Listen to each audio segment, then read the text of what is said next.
सबसे पहले आज मैं आपको बताना चाहता हूं कि मैं वीडियो ये 2 टॉपिक को लेकर बना रहा हूं और वीडियो लंबा हो जाता है, इसलिए आप वीडियो को पूरा नहीं देखते। इसलिए मेन टॉपिक मैं पहले ही बता देता हूं। पहला इंपॉर्टेंट बात कि आज एक जवान का कॉल आया। उसने बताया कि सर मेरे को दिल्ली भेजा गया था यूनिट से किसी काम के लिए। वहां एक जेसीओ साहब ने इसको गाली दी।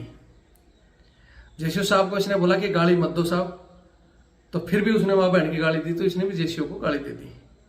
इसकी शिकायत ओसी को गई। ओसी के पास हो गए तो एक ओसी मेजर साहब, उसने बोला तेरी क्या औकात है, तू सिपाही है, तूने इसको कैसे गाली दी? बोले साहब मैंने इनको बना किया था, मेरे को गालियां दी, इस वजह से मैंने इनको गाली दी।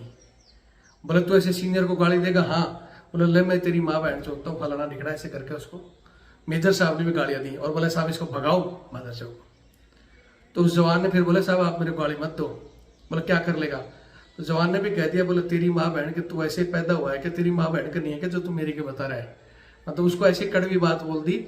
उसके बाद उस जवान के साथ वहां इन्होंने हाथापाई भी करी, इसको यूनिट में भेज दिया। यूनिट में आने के बाद में वहां अर्जुडेंट को पहले ही टेलीफोन कनेक्शन हो गया, क्योंकि ये हायर हेडक्वार्टर में मतलब गया था वहां दिल्ली। जाते ही इसके साथ वो बदतमीजी शुरू, और इसके साथ वही क्यों बोला, क्यों क्या भाई तूने? बोले साहब ऐसे ऐसे मेरे को गाली दी थी, मैंने कहा था और गाली दी तो मेरे मुंह से गाली निकल गई। बोला अच्छा तू बहुत बड़ा बादशाह है, और इसको एक थप्पड़ ऐसे धक्का मारा। इसकी यूनिट हायरटी में बंदा बोला कि सर मैं थोड़ा सा बचा, नहीं तो मैं नीचे जाता तो हो सकता है आज मैं इस दुनिया में नहीं रहता। बड़ी मुश्किल से चढ़ के ऊपर आया, तो ऊपर भी उसको दबादब लात घुसेर बुरी तरह मारा, जो कि ऑन कैमरा रिकॉर्ड है। अगर ये वीडियो वहां तक पहुंचेगा, वो वीडियो रिकॉर्डिंग सेव होगी, तो उस रिकॉर्डिंग में सारा सिस्टम है। वहां बगल में ही इनके सीओ साहब इंटरव्यू ले रहे थे, बाकी एसएम पूरी और अधिकारी टूआईसी सब कुछ खड़े थे, किसी ने नहीं छुड़ाया। सीओ साहब ने पहुंचकर इसको बोले साहब छोड़ दो, इसको हटाया। और इसने सीओ साहब को कहा कि साहब ये ऐसे ऐसे मेरे को सरेआम मार रहे हैं, सारे खड़े देख रहे हैं, मैं क्या इंसान नहीं हूं? मैं क्या इस यूनिट का हिस्सा नहीं हूं? तो सीओ साहब ने बोला कि ऐसा है तो चुप कर, बाद में हम देखते हैं, और अभी तू चला जाए यहां से। ये पूरी कहानी कैसे हुई, क्यों हुई, मैं आपको बताता हूं। इसके बाद एक टॉपिक और छोटा सा। सारी कहानी होने के बाद में अब जवान का एक तो डिस्चार्ज लिखवाया जा रहा है बाई फोर्स। इसके लिए एक टूआईसी साहब को डिटेल किया। टूआईसी साहब की लगभग 42 मिनट की रिकॉर्डिंग, क्यों जवान ने रिकॉर्डिंग कर ली थी, जिसमें उस जवान को ये टूआईसी साहब समझा रहे हैं। वो मैं पूरी आपको बताऊंगा, लेकिन उसमें मेन टॉपिक जवान को ये कहते हैं, हालांकि बहुत सी अच्छी बातें भी अधिकारी ने कही, मैं नहीं बोलूंगा कि वो सारे गलत थे, लेकिन उस अधिकारी ने कुछ अच्छी चीज भी समझाई। लेकिन वही अधिकारी की मानसिकता जो उनकी झलकी, जिसमें उसने ये कहा कि यार तुम 10वीं बारी पढ़े लिखे आते हो, इतनी तनख्वाह कोई तुम्हारे को बाहर देगा? फिर जवान ने बोला कि सर मैं तो ग्रेजुएशन हूँ। तो तेरी गलती है। बोले तो ग्रेजुएशन है तो सिपाही में आया। तो उसके बाद बोले तूने वहां पंगा क्यों लिया? बोले साहब मेरे को गालियां दी। बोले सिपाही तो गाली खाने के लिए होते हैं। और ये बात और बोली कि वो तेरी माँ बहन को गालियां दे रहे थे, तो कौन सा तेरी माँ बहन के पास पहुंच जा रहे थे? इसका आंसर सुनता रहता से निकाल देता, डिसिप्लिन है फलाना निकड़ा। तो ये सब चीजों में मेरा सवाल है सीओ साहब से। पहले तो आर्मी एक्ट के अंदर सीधा साफ प्रावधान है मैन हैंडलिंग पर, कि अगर आप कोई जूनियर अपने सुपीरियर अधिकारी के ऊपर हाथ उठाता है, कुछ करता है, तो उसका भी सीधा कोर्ट मार्शल और सिविल जेल तक है। उसी तरह अगर कोई सुपीरियर अपने सब ऑर्डिनेट का जो अपना जूनियर उसके अंडर में कमांड कर रहा है, अगर उसको हाथ उठाता है, गाली गलौज करता है, तो सेम उसको भी कोर्ट मार्शल और सिविल जेल लागू है। लेकिन क्या फौज में कभी देखा कि सीनियर ने मारने के बाद, गाली देने के बाद में उसका किसी ने बाल भी उखाड़ा? नहीं उखाड़ा। और जवान को किसी भी तरह अब इसको घर भेजने की तैयारी है। तो मैं पूरी कहानी इसकी बताता हूँ। उससे पहले आप सभी को पता है एक इम्पोर्टेंट हमारा भी इस समय सुप्रीम कोर्ट में केस चल रहा है। हमारे उस 10 साल की मेहनत के लिए अब फाइनल स्टेज पर है, वो हमारा चैनल खुल गया, तो ये जीत हमारी बहुत बड़ी जीत होगी।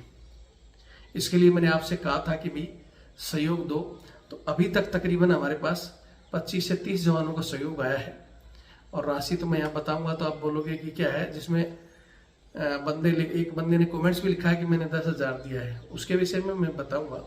सबसे पहले तो ये समय है हमारे लिए, ये रविंद्र फौजी इस वर्दी के लिए लड़ रहा है, सहायक प्रथा के लिए, भेदभाव, आरोपी, एमएसपी, जो भी आप चाहते हो ना जवानों का हक, उसके लिए लड़ाई लड़ी, मेरी कोई निजी दुश्मनी नहीं है। मैं भी घर आ गया, मैं भी आराम से चैन से रह सकता हूँ, सब कुछ है मेरे पास, लेकिन मैं इस वर्दी के लिए लड़ रहा हूँ और आपको लगता है कि आप भी इस लड़ाई में अपना योगदान दो, तो मेरा नंबर है, नोट कर लो, 8290354513 8290354513। ये मेरा फोन पे और पेटीएम से जुड़ा हुआ है और ये मेरा बार कोड।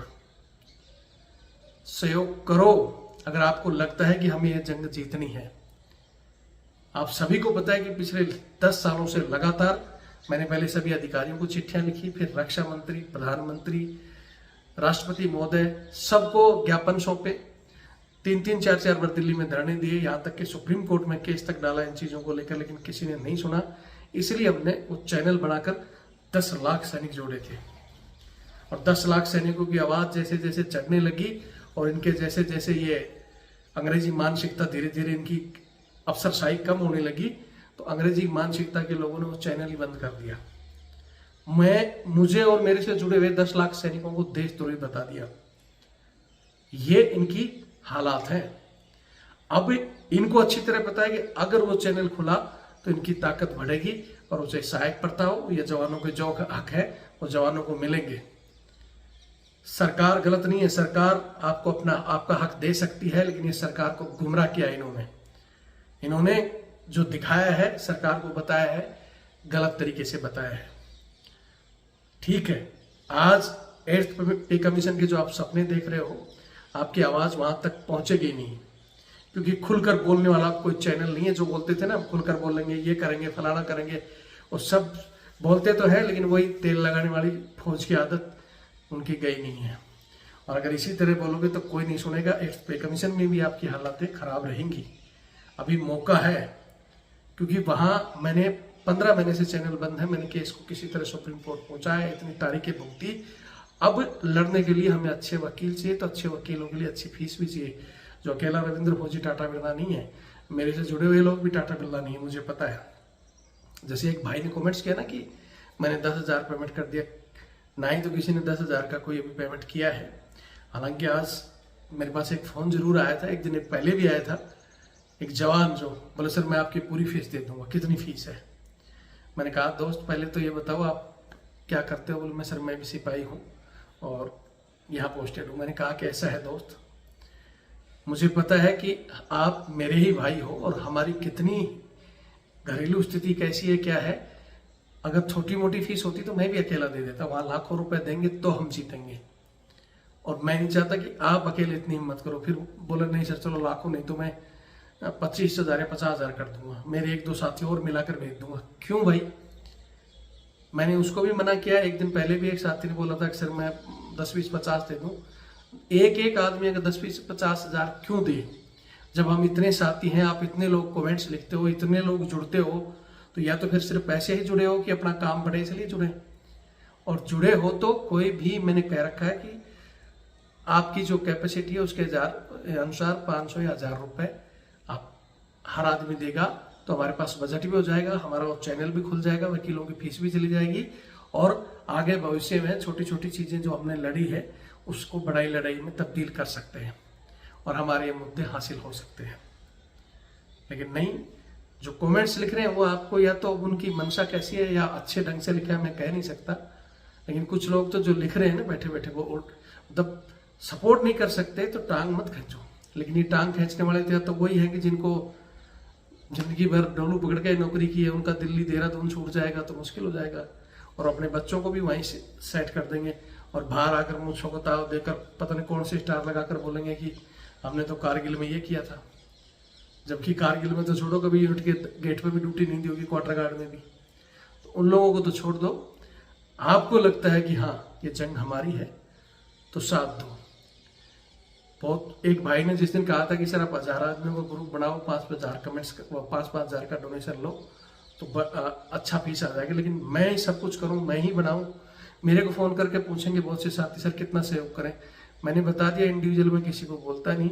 इंडिविजुअल इस भाई ने बोला था, मैंने पता किया कि हाँ ये भाई मेरी तरह ही जवान है, अकेले की मार किसी के ऊपर नहीं गिरती कि हाँ दे दे, कभी नहीं कहता। हाँ अगर ये हो सकते कोई और भी कैप्टन साहब होते या बैकग्राउंड अच्छा होता तो मैं कह देता कर दो सहयोग, ठीक है। तो जो कर सकता है वो सहयोग करो, नहीं तो छोटा छोटा सहयोग करके भी हम जंग जीत सकते हैं। लेकिन हर आदमी यही सोचता है, और जिसने लिख दिया कि सर के पास इतने आगे होंगे जीत जाएंगे, और जब उल्टा रिजल्ट आएगा तो बोले सर आपने क्या किया। मेरे पास अभी तक बता दिया 25 से 30 लोगों का सहयोग आया है, जिसमें 100, 500 और 1000 रुपये तक का लोगों ने सहयोग किया है। अभी जैसे एक भाई ने 1 रुपये भी किया था, चलो वो भी अच्छी बात है, लेकिन इतना ही सहयोग है। और जंग जीतने के लिए हमें कम से कम, आप उस चैनल से तो 10 लाख लोग जुड़े थे, 10 छोड़ो, इसमें तो 35-37 हज़ार जुड़े हैं।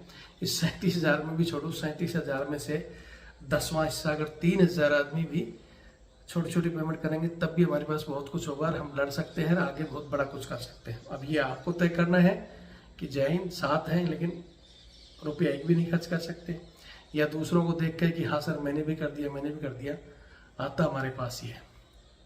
ठीक है, बाकी आप लोगों की मर्जी है।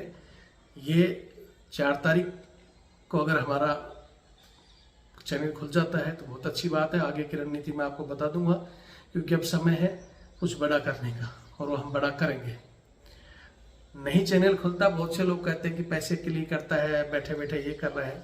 अगर मैं पैसे के लिए करता तो मेरे पास जब ये मेरा चैनल बैन हो रहा था, उससे पहले मेरे पास बहुत अप्रोच आए थे कि रविंद्र फौजी ये चीज़ें छोड़ दो, हमारे साथ आ जाओ, हमारी पार्टी में आ जाओ, सिर्फ आप अधिकारी और सहायक प्रथा का छोड़ दो, बाकी खुला बोलो और हम आपको खूब पैसे भी देंगे और पार्टी में मिला लेंगे। मैं नहीं गया। चैनल बैन होने के बाद में भी मेरे पास आज भी ये है कि आप ये चीज़ें बोलना छोड़ कर दो, चुटकियों में आपका चैनल खुल जाएगा। मेरी अंतरात्मा है, अगर मैं उसको आज मार कर उनकी बात स्वीकार कर लूँ तो मुझे जरूरत नहीं पड़ेगी आप लोगों को कहने की। लेकिन मैंने नहीं स्वीकार किया कि लड़ूंगा अपने भाइयों के भरोसे या अपने बलबूते पर, चाहे धीरे धीरे कछुए की चाल चले, लेकिन जीतेंगे। ठीक है, उसके अलावा भी बहुत से ऐसे संगठन हैं जिन्होंने कहा कि आप हमारे लिए काम करो, आपका चैनल हम ये खुलवा देंगे चुटकियों में। अभी आप लोगों ने तय करना है कि आप साथ देकर हमें जितवाना चाहते हो या इनकी बात को एग्री करवाकर झुकाकर चैनल खुलवाना चाहते हो। आप अपना 100-500 रुपए मैं बचा लूँ, जय हिंद लिख दूंगा, क्या पता चलेगा, वो बैठा है। ठीक है, आपके दिल में जिस दिन चैनल खुलेगा, आपने अगर 150 रुपये भी दिए हैं तो ये कह सकते हो कि रविंद्र फौजी की इस लड़ाई में हमने भी छोटा सा योगदान किया था, नहीं तो लगाते रहो उसे कार्य। बाकी आज मैं इस बंदे की आपको बता देता हूँ, मेरे पास जो इस बंदे का आज मैसेज आया है, पहली बात तो इसने ये भी लिखा है कि सर अगर हो सकता है मेरे साथ कुछ गलत हो जाएगा तो उसकी रिकॉर्डिंग मेरे पास है, जो उसको बैठा के समझा रहे थे उनकी। और उस रिकॉर्डिंग, क्योंकि मैंने प्रूफ मांगा था कि भाई आपको सांप ने मारा तो क्यों मारा, प्रूफ दो। ये बंदा, एक तो इनकी रेजिमेंट में इस बंदे को, क्योंकि फौज में बोलते हैं ना, वही बात है जैसे इसने बोला कि तुम 10वीं पास पढ़े, तुम्हारे को कौन देगा 70-80 हज़ार पेमेंट, मतलब हमें ये इस लेवल का समझते हैं। उनको एक चीज कहना चाहता हूँ कि हम 10वीं पास, हमारी पढ़ाई के लिए पैसे नहीं मिलते हैं, हम उस पर अपने डेथ वारंट पर साइन करते हैं ना कि ये लीजिए हमारा डेथ वारंट, मरने के लिए वहाँ साइन कर बॉर्डर पर शहीद होने के लिए खड़े रहते हैं, सीने पे गोली खाने के लिए, तब हमें ये पेमेंट मिल रहा है। यहाँ बल्ला चलाने वालों को करोड़ों मिल रहे हैं, हम तो जान पैसे खेल करके जाते हैं, इसलिए वहाँ पैसे मिल रहे हैं। तो ये डायलॉग नहीं मारे पढ़े लिखे, और पढ़े लिखे भी जैसे जवान पढ़ा लिखा भी है तो फिर दूसरी ओर पलट गए। एक तरफ कहते हैं गाली गलौज अच्छा नहीं लगता, अधिकारी दे रहा है तो अच्छा लग रहा है, ऊपर वाला देता है तो अच्छा, लेकिन जवान पलट कर बोल दे तो अच्छा नहीं लगता। तू भी सुन लेता, बाकी लोग भी सुनते हैं, क्यों सुने भाई? फितूर है कि 80,000 रुपए जैसे अपनी जेब से दे रहे हो, ऐसी बहुत सी चीजें हैं। लेकिन आज मैं सिर्फ मोटा मोटा बता देता हूँ कि जवान पढ़ा लिखा है, हर चीज के लिए जब कोई आर्गूमेंट और ये बातें करता है तो ऐसे लोगों को पता ही है, आपको अधिकारी चिढ़कर इसको 1-2 बार पहले भी पनिशमेंट कर चुके हैं इसी बात के लिए, ज्यादा पढ़ा लिखा है, मुंह खोलता है जब अपने हक की बात करते ही, और इसका 10 नंबर भर दिया, जबकि बंदा कोई नशा पता कुछ नहीं करता। खाली इसी वजह से कि इसने जवानों के हक की बात कर दी, भाई ड्यूटी ऐसे क्यों लग रही है, इतने सहायक बाहर क्यों है, इस तरह की बातें करते, इसको 10 नंबर भर दिया। चलो 10 नंबर में भी ये नौकरी कर रहा था, 10 नंबर होने के बावजूद इसको दिल्ली भेजा, क्योंकि पढ़ा लिखा था, इसने जो अपना आजकल AI का टेस्ट आता है वो इसने पास किया, इसको भेजा वहाँ उसके लिए दिल्ली में। वहाँ अच्छे से बड़ा अपना बढ़िया टॉप लिस्ट में चल रहा था, लेकिन वहाँ वही है कि पहले तो झाड़ू करो, ये करो, फलाना। इसने बोल दिया कि भाई हमारे को पढ़ाई के लिए भेजिए यहाँ के झाड़ू निकालने के लिए। इतनी सी बात पर जीएसओ साहब ने गाली दी, तो इसने भी पलट कर पहले तो बोला कि साहब गाली मत दो, मैं मेरा जिस उससे आया हूँ, बोले वही नहीं, यहाँ ये भी करना पड़ेगा। इसने बोला ठीक है जैसा है मैं कर रहा हूँ, गाली मत दो। बोले तू बहन नवाब आया यहाँ, तो इसने भी कह दिया, बोले आप नवाब आ रखे हो गया, आपकी बहन नहीं है क्या, आपकी माँ नहीं है क्या, या आपकी बच्ची नहीं है, ऐसा बोलते ही उसको मिर्ची लग गई। इसके ऊपर रिपोर्ट ओसी के पास गए तो ओसी ने ये नहीं कि भाई हाँ साहब को भी कहा हो कि भाई साहब ऐसा मत करो या ठीक है इसको डांट देते, लेकिन बोला क्या बात होगी। तो इसने ये साहब ने बोला कि सर ये बदतमीज है, ऐसे ऐसे आर्गूमेंट कर रहा है। ये नहीं कहा कि गाली का जवाब दे रहा, आर्गूमेंट कर रहा है, इसको वापस भेजो यहाँ से। उसको पूछा हाँ भाई तेरे को नौकरी करनी कि नहीं करनी। बोला साहब नौकरी। बोले क्यों किया। बोले साहब मैं ऐसे ऐसे काम कर रहा था, मेरा सब कुछ पढ़ाई में आप देखो सारा क्लियर है, लेकिन इस साहब ने मेरे को वहाँ बैठ के गालियाँ दी, मैंने रोका गाली मत दो। तो बोला क्या करेगा। बोले सर मेरे मुंह से भी निकल जाएगी, और मेरे मुंह से गाली निकल गई। बोले तू जितना बड़ा हुआ है जैसे साहब को गाली देगा, सीनियर को ऐसे बोलेगा, फौज में तो सुनना ही सुनना है। और ऐसे करते करते उसने भी इसको गालियाँ दी, माँ की बहन की जो भी गाली आई। इसने उनको बोला साहब गाली मत दो, मैं यहाँ फौज में मैं आया हूँ, मेरी माँ बहन नहीं यहाँ नौकरी कर रही है जो कि आपकी गाली सुनेंगी। लेकिन उसके बावजूद उसमें मेजर ने गाली देना शुरू किया, इसने बंदे ने उसका जवाब दे दिया पलट कर। गाली का जवाब गाली से दे दिया तो फिर उसकी मिर्ची लग गई। देना तो बहुत आसान है, सुनना बहुत मुश्किल है। मिर्ची लगते ही इसके कागज बना के इसके साथ धक्का मुक्की वहाँ जो भी की है वो भी बंदा बता रहा है, और इसको यूनिट में भेज दिया। हार या जब हेडक्वार्टर में जब ये यहाँ से जाता है बंदा, तो वहाँ तो बिल्कुल आग की तरह हो जाता है कि रेजिमेंट की बेइज्जती करा दी। जब ये बंदा 10 नंबर था, हालांकि इसका जो पहले वाला सीओ था वो अभी जा चुका है, जिसने इसको भेजा वो आया, जो सीओ ये नहीं सोच रहा कि भाई जब ये 10 नंबर था तो भेजा क्यों, इस बात की भी चर्चा चल रही है यूनिट में। लेकिन फिर भी आ गया। बोले सर मैं उसके बावजूद भी मेरा बढ़िया टेस्ट निकल रहा था, सब कुछ था, सिर्फ मैंने गाली का जवाब दिया। तो बोले तूने मेजर साहब को गाली। बोले मैंने तो भाई उन्होंने मेरे को दी, मैंने खूब कहा, उसके बाद मेरे मुंह से निकल गई। मैं एक ही चीज़ है कि मैं किसी की गाली नहीं सुनूंगा। तो उन्होंने कहा कि तू डिस्चार्ज दे के चला जाए। बोले साहब मैं तो जाऊँगा नहीं, आप भेज दो। तो उसने बोले तू सबको गाली के बदले गाली देगा। बोले हाँ। बोले देकर दिखा, अर्जुनेंट था इसको, माँ बहन की गाली दी, थप्पड़ मारा, ऐसे पुश कर दिया। जहाँ इनकी यूनिट है ILT में, इतनी सी दूर पीछे खाई थी, खाई में जाकर गिरा। वो तो छोटी खाई थी, जिसको पकड़ लिया, बच गया तो नीचे 500-600 फीट जाता है, इसका कुछ नहीं पता चलता, और इसको सुसाइड दिखा देते। बच गया, बंदा ऊपर आया, तब भी रहम नहीं किया उसने, तब भी इसको लात घूंसों से मारा है। ठीक है, लात घूंसों से मारने के बाद वहां पूरे लोग खड़े हैं, सीओ साहब, बाकी एसएम साहब, पूरे अधिकारी, किसी ने कुछ नहीं कहा। सीओ साहब जो कि इंटरव्यू ले रहा था, उसने देख के इसके बाद जब जाके इसको सीओ साहब ने छुड़ाया।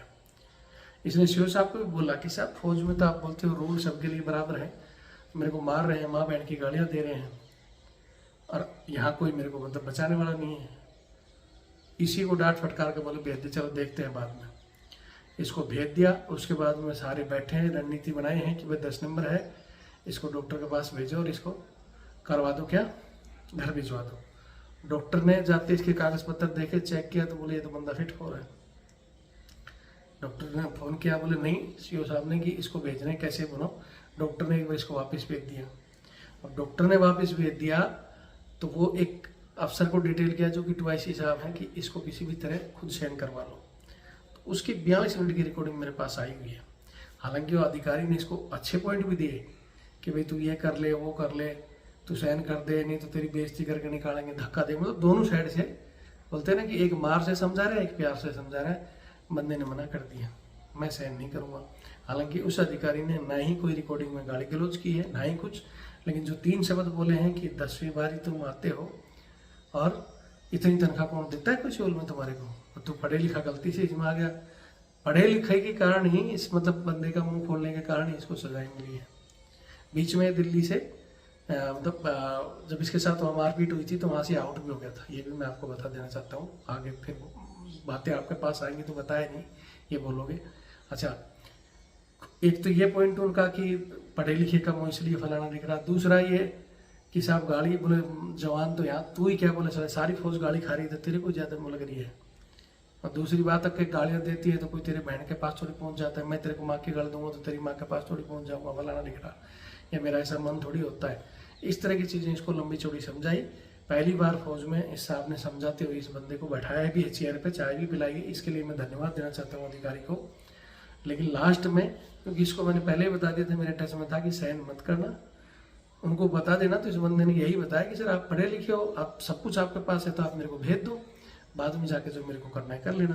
अब उनको पता है कि अगर ऐसे बिना उससे भेजा, क्योंकि डॉक्टर ने इसका 10 नंबर में इसको घर भेजना स्वीकार नहीं किया, खुद सहन नहीं कर रहा, तो वो क्या करेंगे। तो ऐसे में बंदे को फिर आज फिर सीओ साहब ने बुलाया था, एक टेंटेटिव चार्जशीट दी है, इसको आगे क्या चार्जशीट देंगे वो बंगाली में दे लेता हूँ। लेकिन ऐसी स्थिति में बंदे ने ये कहा कि सर मेरे को ये कुछ करना दे। अब आगे की अपडेट मैं आपको जल्दी ही दे दूंगा, क्योंकि मेरा 4 तारीख तक यानी 3 दिन बचे हुए हैं, मेरा वो चैनल का केस है, मैं पूरी ताकत अपने उस पर झोंक रहा हूँ। लेकिन फिर भी ऐसा कोई केस आता है कि किसी पे जान पर आ रखा है, तो उसके लिए मैंने समय निकाल कर वीडियो बनाया है।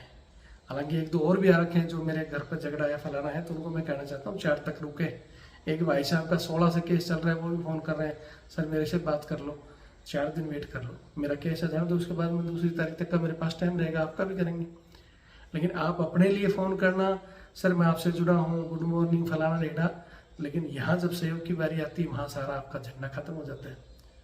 ठीक है, जैसे एक भाई ने लिखा था अभी कि मैं तो आपसे जुड़ा हूँ, कॉल भी करता हूँ, अकेला हूँ, शादी भी नहीं कर रखी, अकेला हूँ। भाई अकेले हो तो आपके पास तो सब कुछ है, आप तो अकेले भी मदद कर सकते हो, लेकिन मदद के नाम पे नहीं। वैसे आप मेरी मदद करो तो अच्छी बात है, मेरे से बात करो तो अच्छी बात है। अगर आप यही चाहते हो हम बात करें, तो फिर लोगों से बात करते रह जाएंगे, काम नहीं कर पाएंगे।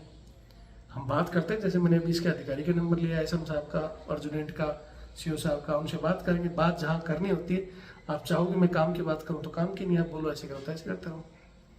बाकी वीडियो देखें और शेयर करें, और ये समय है आप सभी के साथ और सहयोग का। जय हिंद बोलने से जब फिर हम हार जाएंगे, फिर बोलोगे सर क्या हुआ, तो वक्त फिर बहुत दोबारा आएगा। ठीक है, बाकी आपकी मर्जी है। जय हिंद, जय भारत, वंदे मातरम।